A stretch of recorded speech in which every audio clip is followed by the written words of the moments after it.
ভাই আজকে বড় একটা দুর্ঘটনা থেকে তো বেঁচে গেলেন।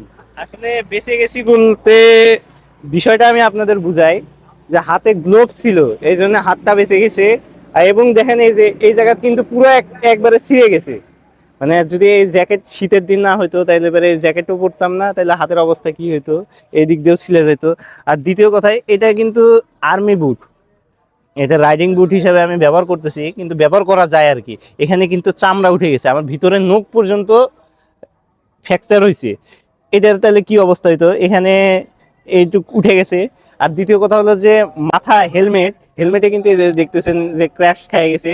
হেলমেট, হেলমেটের অবস্থাও কিন্তু খারাপ হয়ে গেছে। তাহলে মাথা যদি হেলমেট না থাকতো তাহলে কি অবস্থা হইতো মাথার, মাথা তো একবারে অবস্থা খারাপ। এই জন্য সবাইকে বলি যে সবাই প্রপার সেফটি নিয়ে তারপরে দূরে কোথাও রাইড করবেন, এবং আশেপাশে গেলেও অন্তত পক্ষে হেলমেট আর গ্লাভসটা এই দুইটা অবশ্যই পরার চেষ্টা করবেন।